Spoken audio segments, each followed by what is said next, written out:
Hello, everyone. I'm Ronan Chain, and we're back with another conversation about Star Wars, y'all. Brent Hey, H. was with me. How you doing, Brent? how's it going? Good, good. Lots of new toy drops that have been going on this week. I was about to say, yeah, folks. We have a lot to talk about between merch drops, between the Super Bowl ad that happened. I haven't talked to even Brent about it, how he feels about Mm, it, and then mhm. we'll talk slightly bit of quote unquote updates for the film, and then even that or how we feel about when we will get more updates from the film. But how you been, Brent? How you doing? Good, good. Just been working and trying to get stuff together, content for putting up online and all that. It's been kind of a quiet month with toys. I usually collect quite a few bits and pieces, and well, actually, I did get one thing that came in this past week, and that is Sergio Press, which this is the Bravo. Hot Toys version. So yeah, I did get something really cool this week. I guess I forgot. It actually came in last week. I didn't unbox him till this week, and I haven't done my editing of my unboxing yet. But I will actually. Sheesh. I did record it, so I've got a lot to unbox. A lot to edit, I should say. Right. But yeah, that's a cool one. And yeah, that's been my week. All right. I think the first thing we'll talk about is the Super Bowl ad, the Mhm. commercial we got. Yeah. Now I thought it was cute, but I feel it was a big missed opportunity to promote the film. That, from what I've been hearing from Mhm. from non-hardcore fans, people Right. aren't fully aware that it's coming out, and the Yeah. movie's now potentially, let's see, 3 months away. Yeah. Yeah. And I felt it was a missed opportunity. How did you feel about seeing the ad, the what essentially is a Budweiser homage Right, commercial? right. Okay, so for somebody who doesn't watch the Super Bowl because I'm just not interested in sports, I really didn't necessarily know what it was paying homage to. So, at the end of the day, I was like, okay, I got straight away that it was a gag. It just seemed like, you got Sam, what's his name? Elliot, Voicing Sam Elliott, the warrior of the voicing. force. Yeah, yeah. And I was like, okay, this is a gag. This is a gimmick. This is, something cute. Within the first seconds, I really wasn't aware of it, and I thought, okay, it feels like it should be related to something, another commercial, a take. Yeah. And that aside, it was cute. You're right. It was a cute little commercial. It was a cute little piece. It was fun seeing Tauntauns. I don't care what anybody says that they were Mm-hmm. CGI. They look awesome. And, it was just a moment. Now, the thing that threw me more than anything was that if Lucasfilm had been doing this sort of stuff for the last couple of years and giving us a gimmicky thing of some sort in this form or fashion, I would go, that's really cute. It's another one of their gimmicks. They've only got a 30-second spot and they don't have much to show us. They can't give us much to show us. So I would be completely down with that. I think the problem for me was that because we haven't been getting this, and this is the first time they tried something different and random, right when we're all sitting there on the first movie in 6 years to come out. It didn't make me mad. Don't get me wrong. There's a difference between being mad and being thrown a little bit. I was thrown a little bit that they didn't give us, say, a 30-second scene. I believe in Celebration, they showed a scene, that I never saw online, but A teaser, if you will, was a the version of the teaser. teaser. Yeah. Yeah, yeah. Where you see them in the cockpit of the AT-AT walk, and the camera moves through the walker, and Mando busts in and busts up. That's a 30-second scene. Why not? And it's something they've already seen. It's been leaked online. Why not give us a good, clean version of a scene, an action scene that gets you into the moment? They could definitely do that, or an edited down action scene. They give us 5-minute or 6-minute pieces in the movie theater to go see a movie, and you get a whole 6-minute scene. I did that with, and granted it was a TV show, but I saw the Acolyte piece, and I saw some of the other bits and other scenes that they would drop. But they gave us something, a scene of something, and if you're not going to be able to put together a very powerful, impactful 30-second trailer, then give us a really powerful, impactful 30-second scene instead of a gimmick of what you have not done yet to this date, and decide to throw at the audience as a random left field. And I think, as I said, I'm all down for gimmicks in the Star Wars universe to make a little fun out of the lightheart of the moment. But this is the first time they've done that, in my opinion, that at least that I can recall. So it did throw me as the audience member expecting to see something epic, because that's what we expect from the Super Bowl. And again, as I said, I was left like, okay, I'm afraid I feel like it was another failure from the marketing department. It seems like a lot of the feedback, obviously you've got your haters and the people who are going to really make a thing about it. I don't care for that whatsoever, but I do care for the fact that you had a shot of a 30-second spot here, and I think they missed the mark, personally. That's my opinion. Yeah, I echo your sentiment, because I didn't hate it. I wasn't going, what the fuck? How dare they put it out? It didn't make me mad. I was just like, wow, this is a choice. And again, like you literally took the idea of my mind that, like, there's a water that we've seen at the celebration footage. I'm like, that is enough to get non-hardcore fans of like, yo, this is Star Wars and the camera's not cutting away. What? The fight scene, they're not cutting away? And then you could even, like, if you didn't want to do that, usually with 30-second ads, they'll be like, watch the full trailer on YouTube. If you didn't want to do that, you just drop that scene and be like, coming soon on May 22nd, Mandalorian and Grogu, Star Wars. And again, a homage / proof, the way I see it, it is a choice. But if at the end of it, we got like a quick, even 15-second montage of just like cutaways of different moments that we had not seen in the teaser, that would have been also something else for people to be like, yo, there's footage. And that would have been like, again, 15 seconds. Especially for hardcore fans who do the stuff we do, like these live streams. Oh, yeah. Break it down every single second. That's it. Yeah. And I know they get giddy about that. I know we've seen in the making of, like, especially the Mandalorian, where John and Dave know that, like, oh yeah, the fans are tuned into it and they can spot stuff a mile away. Like, how quick did, again, spoilers for anybody who hasn't seen the Mandalorian TV show, but how quickly did we clock in episode 5 when Fennec Shan is on the ground and we hear these boots with these spurs. We instantly were like, yo, is that Boba Fett? That's Boba Fett. Like, spurs went out. And they know we go into that. And, like, you can lead us astray from keeping us diving into potential spoilers and leaks and whatnot. So I agree with you that I was like, that was a missed opportunity in my opinion. But I don't run the company. I don't run the marketing division. I'm hoping the marketing will have I'm hoping they'll do some changes in the marketing department once Dave and I forget her name, the new CEO for the business side of the Lucasfilm. When they step in charge, I'm hoping we'll see some new marketing ploys and choices, because I feel the marketing between the toy lines, between the toy products, between when things get developed and when things get released have been a more or less a great failure on the Disney side of things, because when you have Book of Boba Fett coming out, you want your action figures to come out then, not 6 months later as they did in real life. We had this situation, and that's always been a constant problem. And I get they want to keep certain things under wraps from getting out there, from leaks, from whatever. But you've got core things, this goes. Sorry, I'm going to break into a. No, please go for it. But you got things like Ahsoka, and Ahsoka the series season 1 comes out.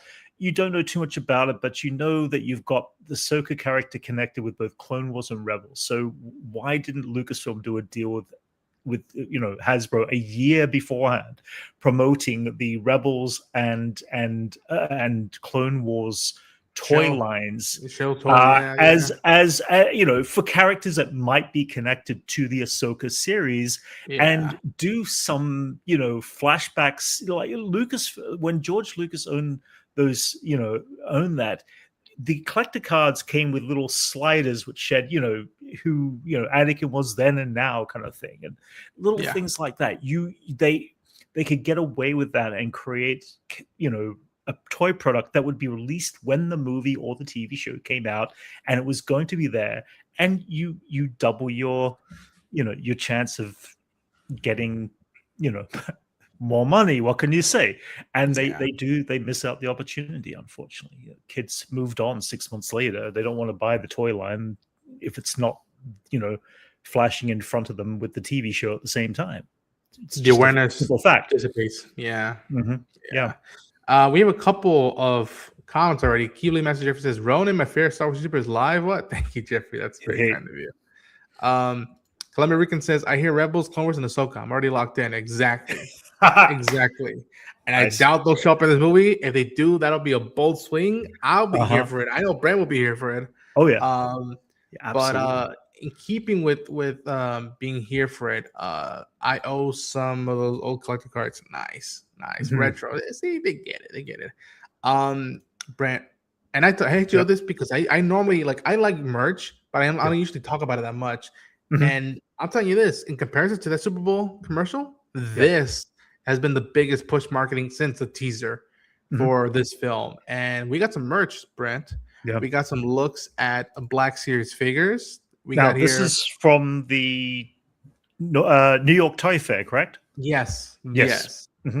We got first looks at toys for Mandalorian's new figure with a new rifle that isn't the same blaster rifle that he got, pulse rifle that he had in the first few seasons. Mm-hmm. And the one I freaked out over, we got freaking Colonel Ward, Sigourney Weaver's character, in an X-Wing jumpsuit in the figure. And I'm like, yo. And people will be like, really? Are you making it? I'm like, dude, it's Sigourney fucking Weaver. Is in an X-Wing jumpsuit in a Star Wars project. Now that is nerdgasm, nerd heaven for any nerds or geeks of pop culture. Oh yeah. Now this is where they may have changed the last 10 years of merchandising, where they're actually doing it right and they're getting it out in time for the movie.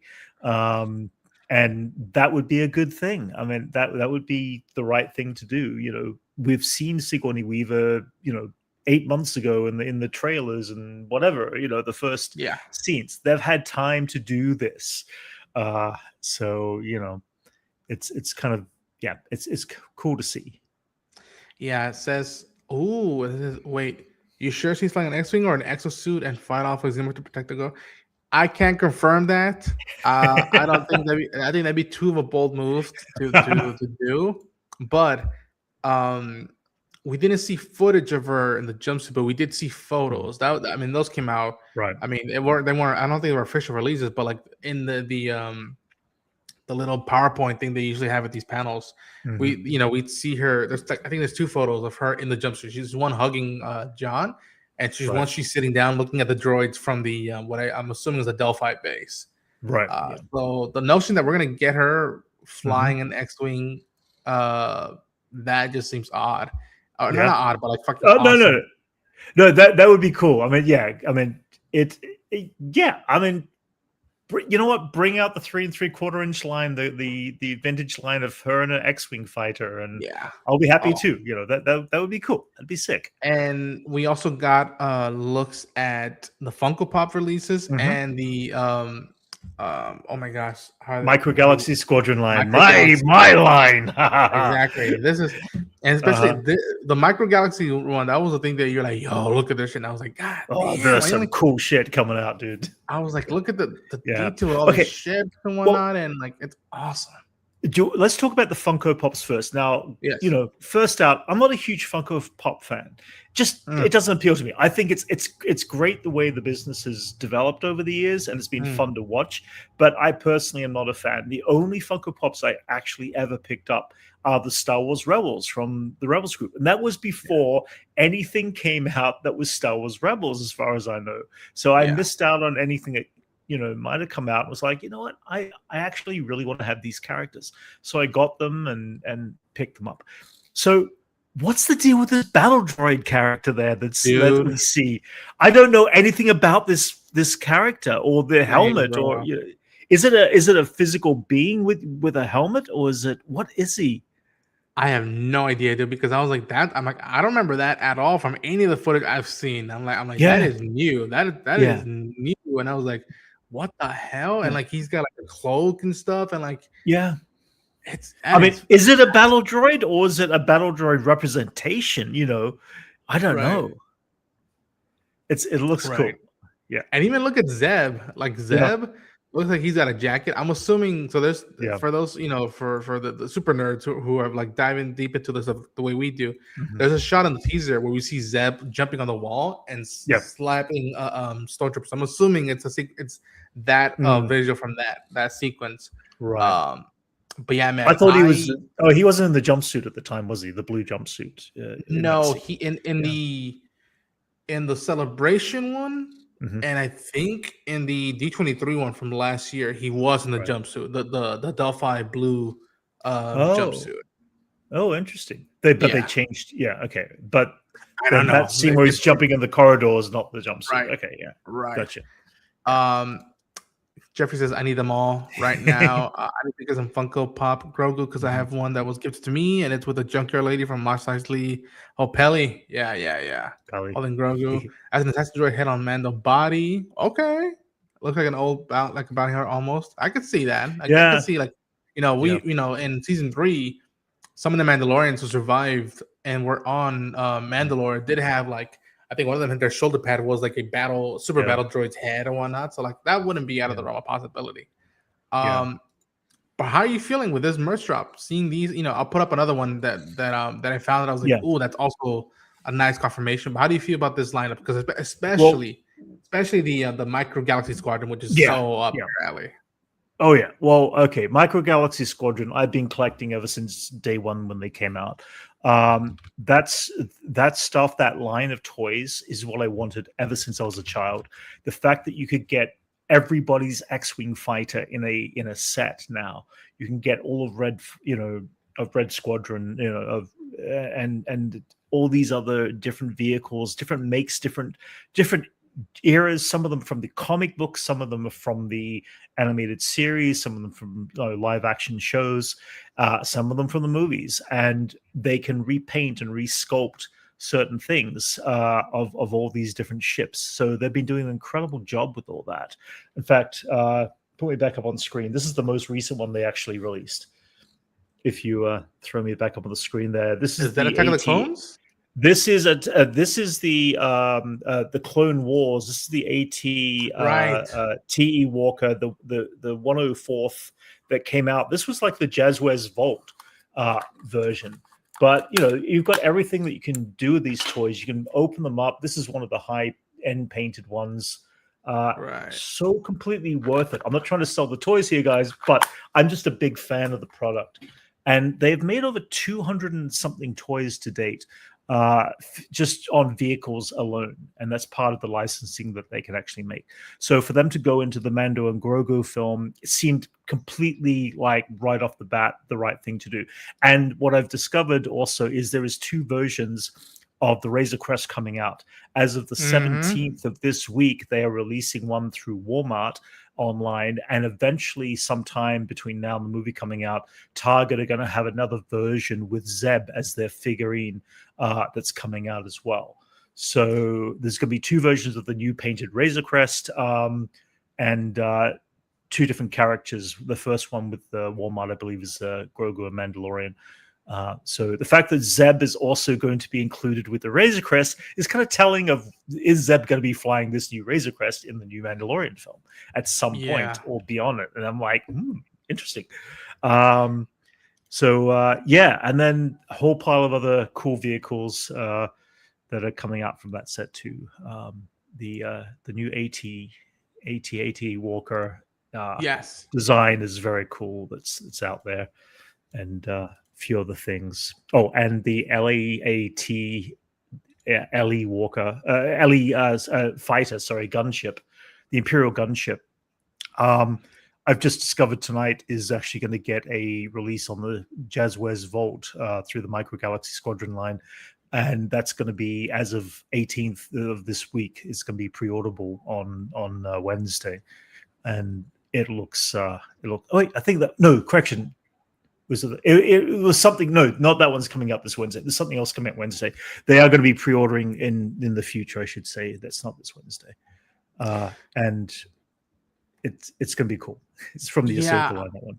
I think I'm trying to see if I can pull up the image, but yeah, there is. For those who don't know, the Lego set is also the Lego drops as well are the fascinating parts of it. Like you said, you alluded to that. There's there's a new X-wing one. Ah, damn it, StreamYard acting weird. But essentially, there's a new X-wing model that seemingly confirms that Carson Teva is going to be in the movie. Which yes, kind of ironic that like a Lego set confirmed that, and now the Micro Galaxy Squad, the Micro Galaxy Squadron have got Carson Teva and his droid as part of the new one. And by the way, because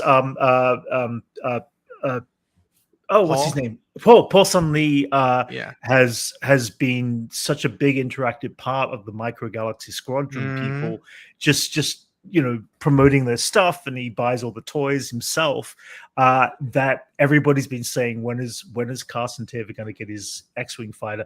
And they finally made it. It's going to be a rare, unfortunately. So it's 1 in 5,000. So it's going to be a really hard one to get your hands on, which sucks. But I really want to have at least one to open up and one to keep in the box of that one. So, is there one from the Micro Squadron that you'd want badly that you saw? You're like, oh, I need that. Out of this new set, that's. Do you have any of the other images at all that I had? It's not. StreamYard is acting weird. It's not letting me pull up the other images. Why not? Oh, okay. All right, no problem. Is there one? Yeah, it's the LAAT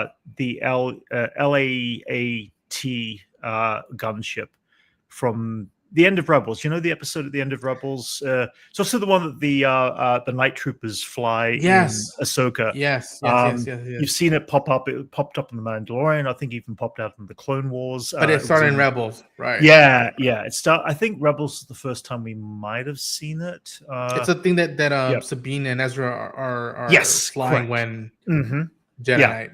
Yeah, because you can get multiple. They're going to make multiple versions. This very first one, everybody has been wanting this ship to come out. Now that it's going to be part of the Jazzwares Vault for the first one, which is going to be from the Ahsoka line, which is going to have the Night Troopers and Captain Enoch as part of the figure set on it. It is going to be probably sold out really quickly because people just want that ship, and that means they're still going to make other versions. They'll make Rebels versions with Ezra Bridger and other characters. They're going to make one for the Clone Wars line, and probably have when the characters from that and stuff like that. And Mandalorian, I think, as I said, had a live action one too. I think it had a live action in one shot. I could be wrong. Maybe it did. I can't remember. But yeah, we'll be getting different versions of that ship. And they repaint and they resculpt and they battle damage, and they do different versions of each of their ships. So everyone becomes different when you get a new line of ship. And that's why they're so cool, because you don't have to sit there and paint your own different details.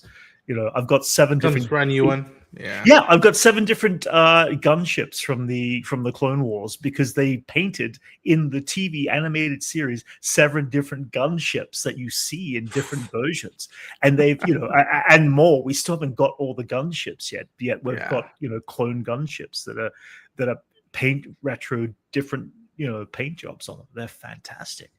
Anyway, I salute you and the other collectors who just go the nine rows to be like, all right, I want each iteration and color palette of it. Yeah. But either way, but it is cool to see the Mandalorian. Going back to the original question, it's going to be cool to go back to see the Mandalorian stuff coming out too, with the Razor Crest, and we've got a few ships that were at Ahsoka that seem like they're being revamped. It seems. The E-wings. I've been wanting to get an E-wing one. Yeah, the E-wing. The E-wing's really cool. I've got one from the Ahsoka line from beforehand, but it looks like they're redoing a new Ahsoka line E-wing with battle damage for the Mandalorian. But they also are using one of the Fiend fighters, which we saw in Ahsoka. Is the one that Shin Hati was flying. Right. And I love them. They look like these World War II in the space battle when she's outside. Right. So that's also very telling as well. Why would they make that ship? And hang on, I got to bring up the. I can't bring it up on your end, but we've also got the pirate stub fighter with a Klaturian pirate. So that is also telling about, and that's for the Mandalorian and Grogu line. We have the Fiend fighter with Fiend fighter Cetos with a Star Navigator guard. So I don't know who that character is. It's a brand new figure sculpt from the Micro Galaxy Squadron line, but the actual Fiend Fighter is, the same as the Ahsoka line. So it just means that we've got a lot of reoccurring ships in Mandalorian. It seems like the logical thing. They can pull from existing stock and reuse some of that stuff from their more recent stuff. And then, of course, we've got the new scope for the AT-AT. I don't know if they're called AT-AT walkers. I haven't found anything with the title on them. But they've actually got they're the same ones you see in the Mandalorian trailer at the end there, with the which is almost like the original Ralph McQuarrie design. Yeah. It's an interpretation of that. So they've changed the actual sculpt. I'm going to assume it'll be the same scale as these guys. This is one of the AT-AT walkers, your standard one. But I imagine they're going to end up by, they've got the face, the head pieces all different in here. They've got different leg pieces. Some of the design in here is all different. The interior is about the same. So I think the chest piece might be the only original sculpt that could be, although actually, no, it's a different sculpt too, because they've got different placements for the button and all that sort of thing. But you've got, these toys, this one, I don't think I've got the sound effect, the batteries in it, but it's got great articulation. The head opens up, you put your figures in. Again, I get really, really I love the, I love this. The minutia, the detail of it. Yeah. That's the other thing. It's not just that. It's like the interiors are all, you see all the detail they put to the inside of these things, and they're all incredibly fantastic. So ultimately we're getting a new version of the AT-AT walker that I assume is the same size as that standard walker. Which is in keeping with what they even did with Rebels. Like I remember when Rebels, when they did the, I think they did the X-Wings. I remember Dave in a promo he did with Pablo. Like he was like, he's like, look at this book, this art of book from Ralph McQuarrie. What if we did that 3D? And like we don't have to match exactly like the movie is. It's very similar, just a slight difference, and it makes sense because of the era and how. And that time when they did in Rebels, it was pre A New Hope, and so you would think that even the Empire would remodel something post Civil War, and it makes sense to be like, all right, this version of the AT-AT or the Imperial Walker is from post Jedi. There's the ones from the Hoth, and there's the ones from later on that I don't think they're even called AT-AT, but the ones in Last Jedi and stuff. It's like, all right, they're more, it tracks. Well, this particular AT-AT walker is actually, I mean, they've done 5 in the line of the AT-AT walkers. They've done one for Endor. They've done one for Hoth. Well, actually, 2 versions for Hoth. They've done one as a standard AT-AT walker, and that particular one I just pulled up is actually called the vintage line. They cannot call it the Kenner line, but they've actually done a vintage line where they've given them very basic paint jobs like they were part of the Kenner designs of the original line, which is very creative.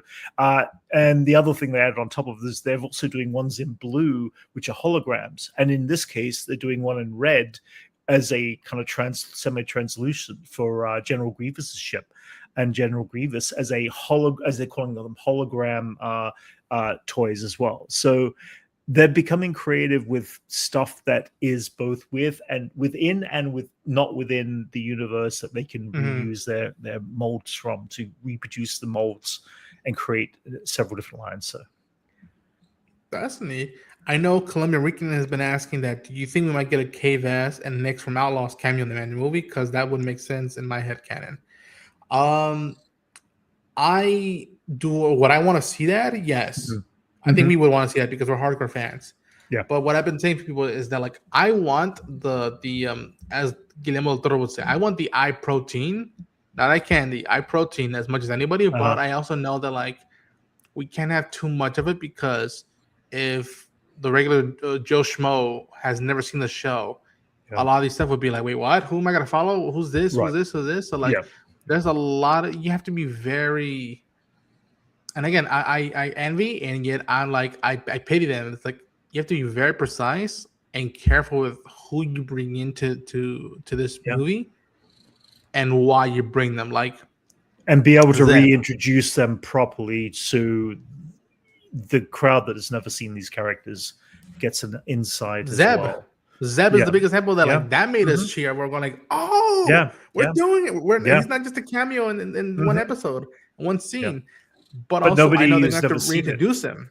Like they'll probably be like, a mention of like you've ever encountered a Mandalorian? You're like, my old, and my old crew. We had a wild Mandalorian. It's just like, yo, that's a Rebels reference, and like that is enough for me to be like vindication of just like this world and that world meeting together. And so I would want to see it Columbia Rican, but you have to be very careful with that because not only are your hardcore fans coming back, you have to get in new fans into it and see how they take in a lot of this stuff. So yes, I love that Walker. Wait, you don't have the modified version from Rebels where Rex, Wolf, and the other clones was at when Ezra and Kanan found them? The modified version? No, they haven't released they have not released that version yet. Which would be really cool because all I want to do is put a version of the Clone Wars AT-AT Walker up against the like in the episode AT-AT Walker and have them go head on with each other because that would be nothing more than just wild. But I want the Juma Beast on the side of the actual, figure as well, on the ship as well. I would love to see them do a resculpt of the AT-AT Walker, TE Walker with the modifications. That would be awesome. And I'm sure one day it will come out there. So. American says, what are your favorite droid from all Star Wars shows and movies? Mine will always be Chopper, then BD-1, and then R2-D2. No droids come close to Chopper. We need Chopper scenes in the upcoming movie. Chopper and R2-D2 for me. Chopper first. I really do like C-3PO, though I get it. Sometimes I'm like, C-3PO, just shut up, please. Right. I think he's referring to, are you referring just to Astromechs, though? Or droids in general? Because I was going to say, I had his name like scoped in my mind, but the other droid that almost becomes AP5. But, ladies and gentlemen, that is my friend right there who because I love AP5. I have not seen anything or heard anything of AP5 because I'm like, if you bring a Chopper to real life, you should bring an AP5. Like how the hell can we leave him behind? Yeah, like he's still there. Like he's out there. I'm hoping that like, okay, if Chopper's helping Hera with this thing, like somewhere in the background, AP5 is doing the translation. It's like, oh, there he is. It's like that's all we need. We don't need to be awesome in the Rebel base. At least he'd be treated a little better. Oh yeah. Clemerican also says that I also hope that we get as a original movie or show movie in which he gets a visit of Kanan Jarrus' Force Ghost. I think that eventually down the line, if Hera is okay with it, if Ezra at one point starts teaching Jason that like maybe in a moment of him by himself, he does feel Kanan's presence. It's like that would be poetic. I don't need a full scene. I know. I think even you're alluding to that. Freddie Prinze is in the age of to perfectly age be the character he voiced during Rebels. But I know from interviews he seems like he's done his part and he doesn't want to. Again, I could be speaking out of turn, but I don't think he wants to milk the presence of Kanan. And wants to make it like. And here's the other reality. George Lucas set up the Force Ghost thing because it was Qui-Gon was the very first. He was the very first to become a Force Ghost. And before that, I thought that any Jedi who died could become a Force Ghost from what we saw in Return of the Jedi when it first came out. And when George Lucas set those parameters of, no, this is a pretty new thing, and it has to be passed down before you pass on. It feels like you can't just learn when you're in the netherworld of the Force. When you end up in that place, I feel like this is something that has to be taught from someone who is able to teach it to them from that realm into the physical realm. And that's how Obi-Wan Kenobi, that's how Yoda was taught, and that's how Obi-Wan Kenobi was taught when Yoda said at the end of the Revenge of the Sith. So when it comes down to Kanan, there was no Force Ghost to sit there and communicate with Kanan because he never had that in his life. So I don't know if Kanan would ever be able to do that. And that was one of the things about, this is a longer story, but, the end of the Last Jedi, when the elements of all these other Force Ghost voices are talking to Rey, it was like, I don't know. I don't believe that scene because I've always led to believe that the Force Ghosts could be taught. Ahsoka could very well become a Force ghost, absolutely, but that's through Anakin Skywalker, and that's where we'll leave it at that. But it's just so when it comes down to that, I'd like to see Kanan as a Force ghost, but I don't want to at the same time because it would break that rule. It would break the rule severely. So voice maybe, but full on showing up, I don't know. I'd have to be like, you'd have to really work with that. Damn, that AT model looks awesome. Oh, sorry, not to stun lock, but I know I've been messaging a lot, but I hear Skeleton Crew is having a second season, maybe some Hondo Ohnaka possibly. I've heard that rumor too. I've been reading it. Production, something like that. Like, has it known? If that's the case, fuck yeah, because I had fun with Skeleton Crew, and I would love to see Skeleton Crew season 2. Yeah, I would love to. Kudos to Dave and anybody been like holding back on Hondo's live action appearance because you have a model. You made a puppet at the park. Just use that same model and like put someone in. Like hell, someone has been put in to film that stuff. Just like and then bring back Jim Cummings and like I don't know. Like, I think it is when he does finally make the jump to live action. People will be like, oh, finally! Like if we finally got Rex, we finally got Ahsoka. We got to get Hondo Ohnaka down the line, I would think. Oh, yeah. That's pretty cool. That makes sense. All droids, but that would be a second question. Astromechs. Yeah, I think Chopper, AP5, and I think what was the other one? Can't think of it right now, but yeah, those would be my main picks, if you will, for Star Wars. Yeah, because if it's Astromechs and Chopper's a droid that rules them all, nice. That's true. King won't be a Force ghost, but he can communicate via the Wolf, which again, it also homes into like. And that's another story. That would be another way of telling the Force that character could transcend into another animal. It would be an amazing. I love that concept. That's an amazing story concept. Another way to develop the Force in a very interesting, creative way that we haven't seen before. And as long as those stories can be told and don't repeat the same story over and over again that we seem to keep getting about, Force ghosts and anyway. Yeah, I agree. And I think he says that we need to see more of those kids and whatnot. I was a huge fan of Skeleton Crew. Is it my favorite thing in the whole world? No, but like it was such a breath of fresh air. But the TV shows, it was completely that. Yeah. Oh yeah, completely. like it is. Yeah.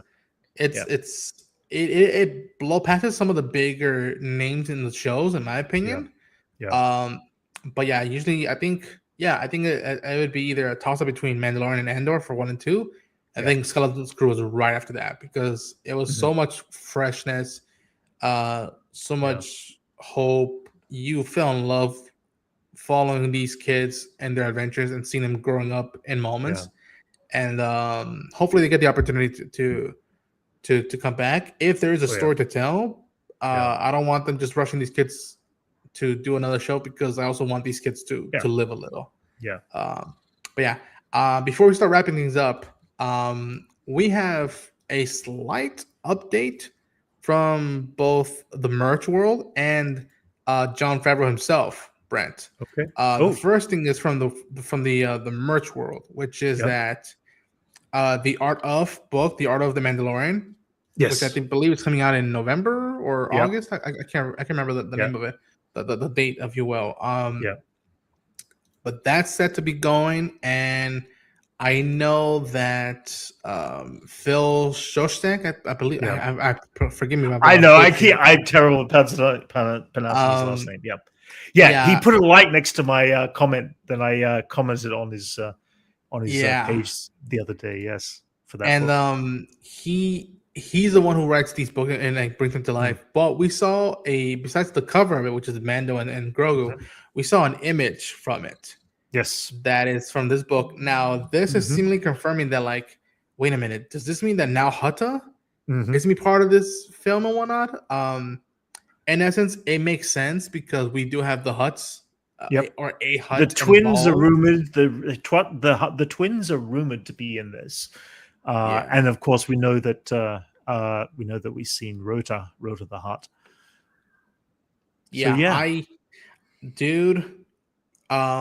Again, for those who aren't familiar, this is the homeworld of the Hutts, the Hart Cartel. And we see it in the Clone Wars too. And we've seen it in the Clone Wars. And again, we even like gather the clues, because in the teaser you see Mando shooting off these big ass robotic droids, and you see the door that they're covering, and it looks like the Hutt's insignia, which I'm like, yes, is that now Hutta? And I'm like, that makes sense. Like that would be go away, the and underground. it goes back to Jabba's son, as Columbia Ricken is saying that like that's how he was introduced in the Clone Wars. So how do you feel about it, Brent? That like, oh snap! Oh, I'm excited. I'm excited to see Hutta because I think that was the.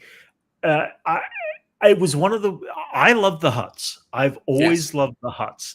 I love them more so in the Clone Wars because you got to see other Hutts and you got to see other cartel in the Hutts, and you kind of got the impression that their world was was very much like what they are as a race.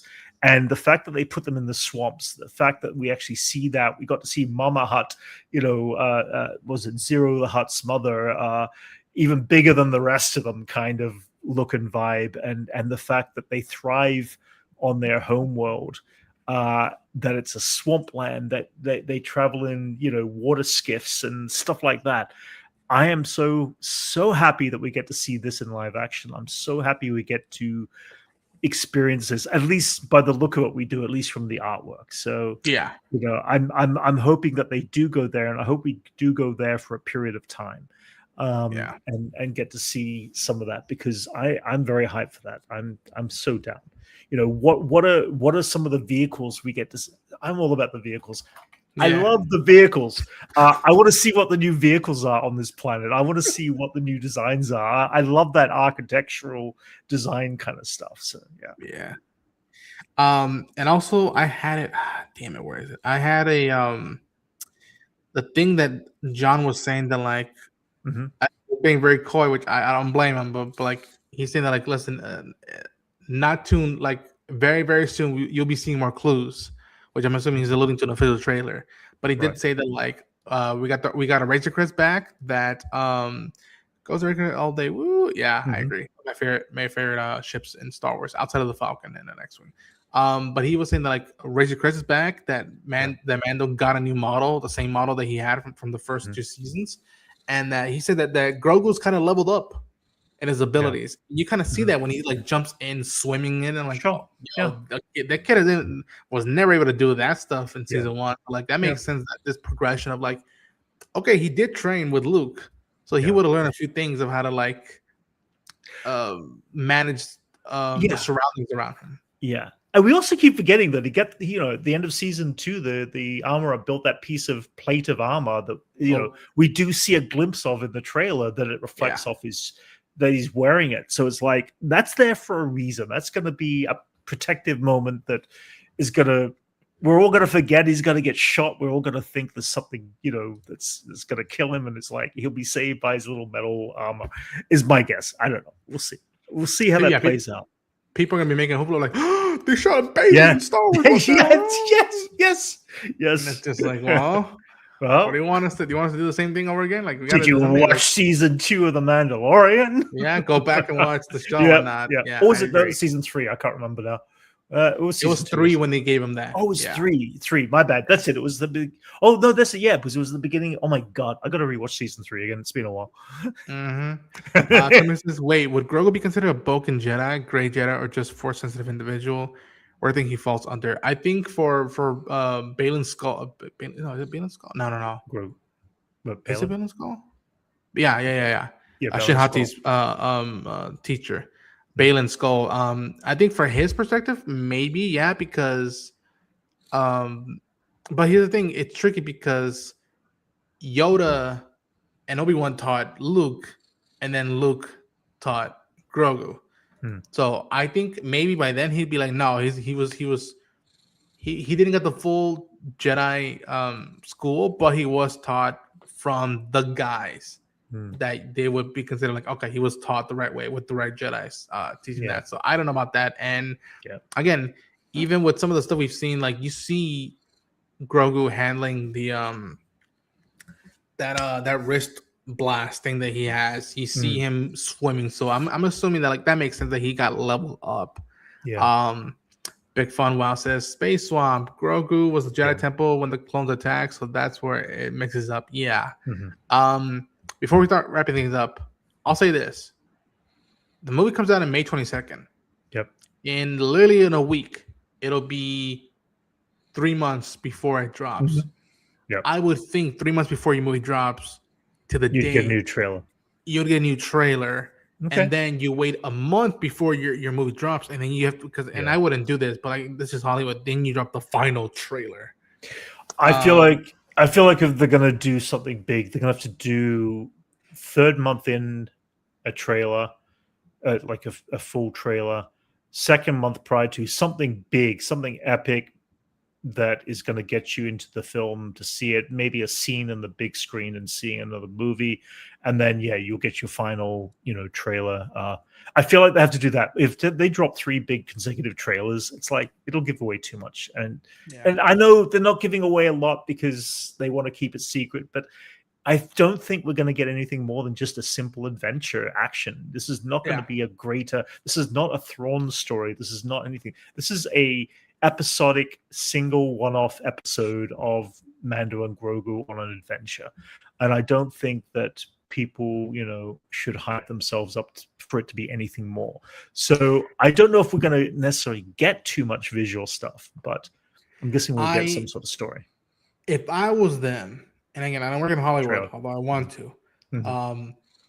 If I was them, you drop an official trailer in a week, and then you wait 2 more months in April, the month before the movie comes out. You drop almost not even final trailer, but just like a sequence, almost like the way they did the Rise of Skywalker D23 video, where like they showcase clips from the prequels, the originals, and then they showed a few, like a minute or 30 seconds from the new film. You do that. You showcase, and especially it need to be a cool, like almost previously on video for anybody who hasn't seen the show. Sure. You show clips from season 1. You show clips from season 2. Yep. You show clips from a Book of Boba Fett. You show clips. Put it on the Star Wars website. Yeah. And then maybe 5-10 seconds left at the last minute, you see something new, and it's like, yo, we haven't seen that in the previous. Oh, you do it as a trailer, as a you use I like that as a trailer. Oh, I like that. You're never getting that's everything. Cool. Yeah. Yeah. Okay, I like that.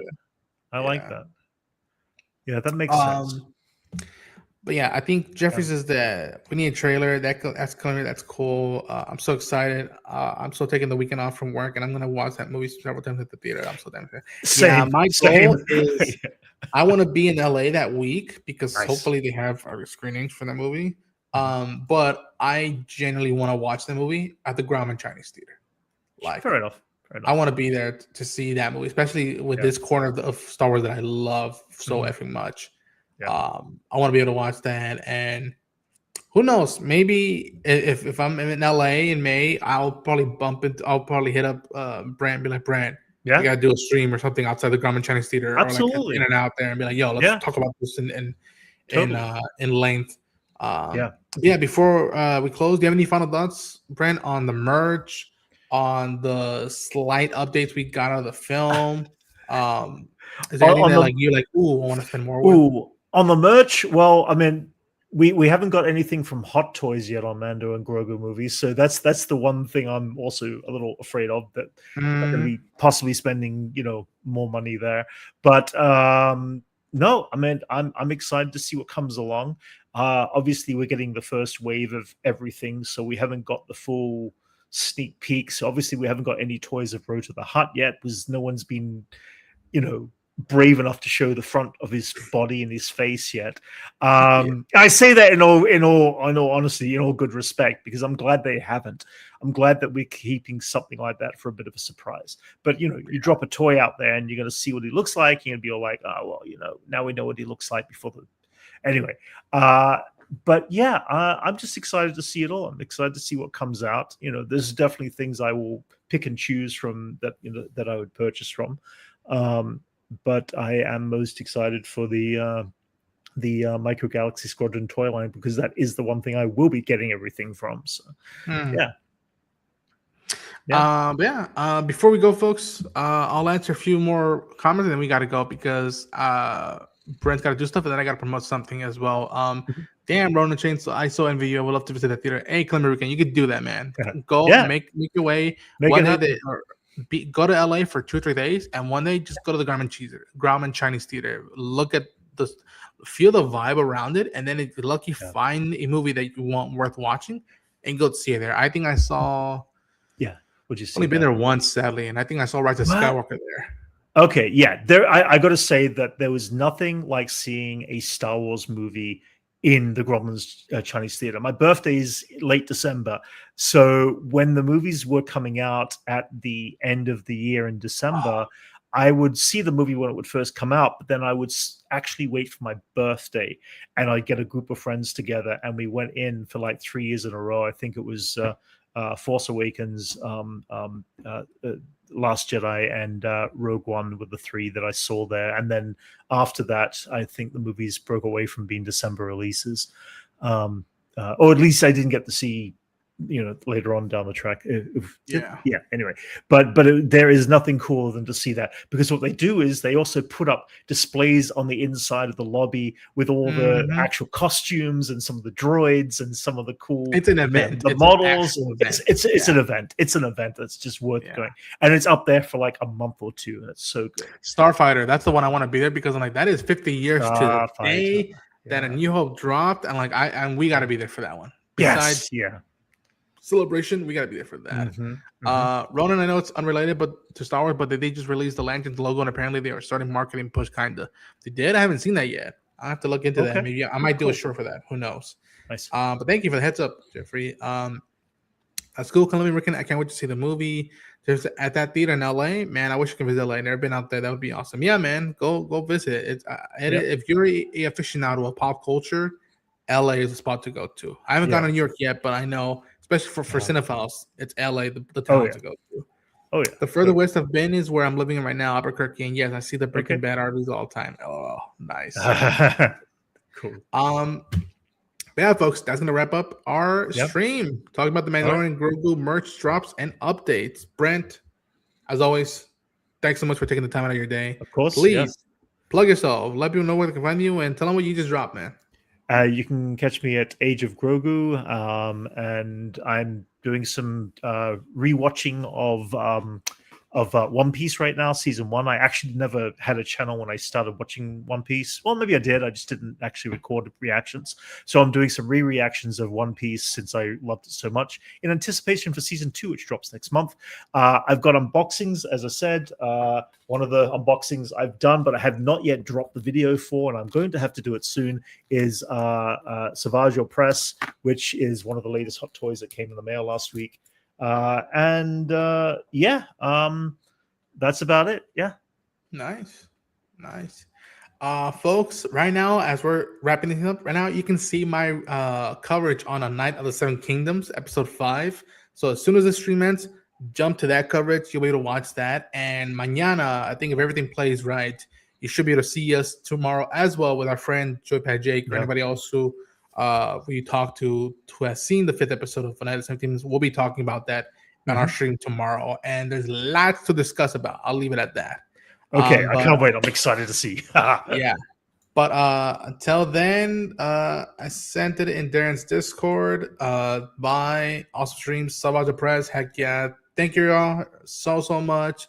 May the force be with you. We have friends everywhere, and this is the way.